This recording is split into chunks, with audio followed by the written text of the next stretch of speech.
Hello everyone! In line with the announcement made by the government regarding the tourism tax, I will talk about a series of questions that are commonly asked by hotel owners or operators, thus helping all of you to find the answer that are related to you. What is a tourism tax? Tourism tax, TTX, is referred to as a tax charge for all foreign passport holders and accommodation premises collected by the operators effective from 1st September 2017 in Malaysia. It is charged at a fixed rate of 10 ringgit per room per night. However, during the COVID-19 pandemic, the Malaysian government has announced the exemption of the tourism tax for all foreign passport holders for hotel stay between 1st March 2020 and 31st December 2021. Then further extend to 31st December 2022.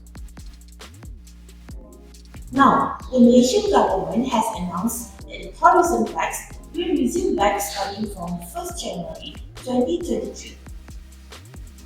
How is the 10 ringgit per room per night applied? Assuming one room is booked for one night by John, who is a Filipino, the TTX charge to John will be 10 ringgit multiply one room multiply one night, which equal to 10 ringgit. In the second scenario, assuming two rooms were booked by Dian, who is an Indonesian, for 3 nights. So, the TTX charge to Dian will be 10 ringgit multiply 2 rooms multiply 3 nights, which equal to 60 ringgit. How is this new to the travel industry starting January 2023?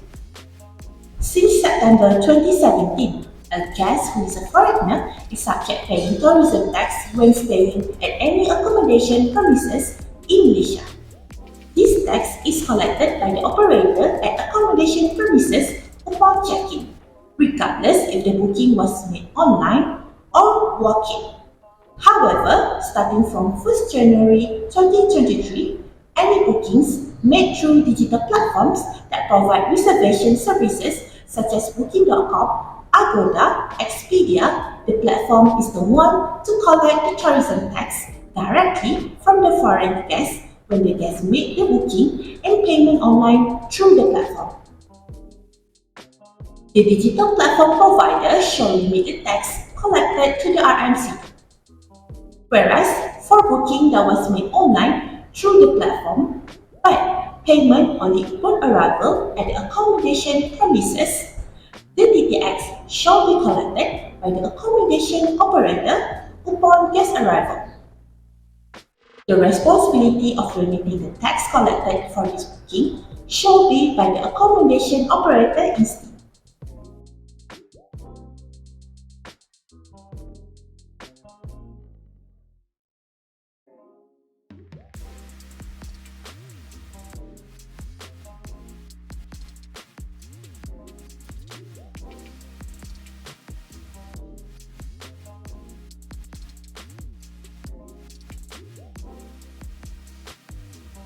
What if the booking has been made before 1st January 2023 for the check-in date after, on, or 1st January 2023?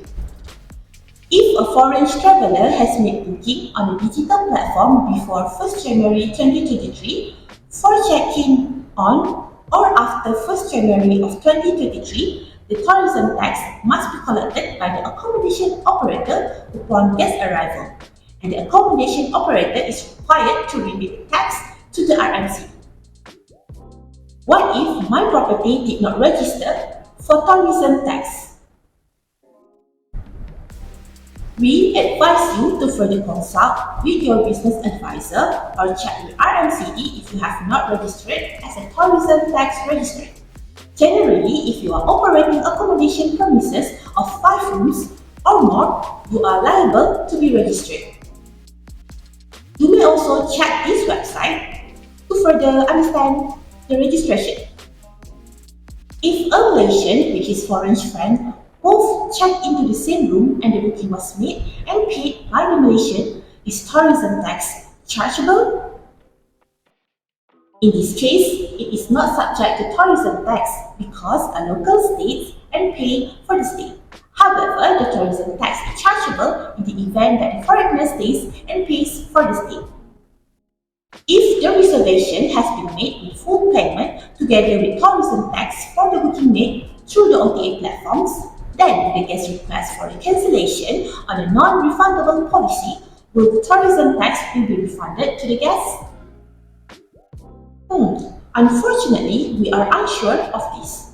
Do let us know in the comment section if you have more information regarding this. What I can say is, you may refer to the term and condition directly from the OTAs. Will TTX subject to SST too? No, the operator is not allowed to charge SST on the tourism tax. Is their use chargeable to TTX? No, if the day use charge is not equal to the room rate per night. Is a digital platform provider compulsory to collect private data such as passport number or ID number to ensure the nationality of the traveler? Yes, the digital platform provider should make an appropriate adjustment in its system to capture the information that is to identify the citizenship of the tourist. John made an accommodation booking through an online platform and provided inaccurate information which resulted in TTX not being collected. Who will be responsible for the TTX if any tourist provide inaccurate information? If due diligence has been done to obtain the information required from the tourist, the digital platform provider will not be responsible for any inaccurate information provided by the tourist, which may result in the under-collection of TTX. That's all 11 common questions that we heard so far. Please share this video if you find it useful and drop any question in the comment section if you think there are more questions that should be answered. If you are curious about how to set up the tourism tax on Softinn PMS, let's watch this video. Don't forget to like this video if you find it useful and subscribe to our channel for more hotel related content. Until we meet again in the next video. Bye!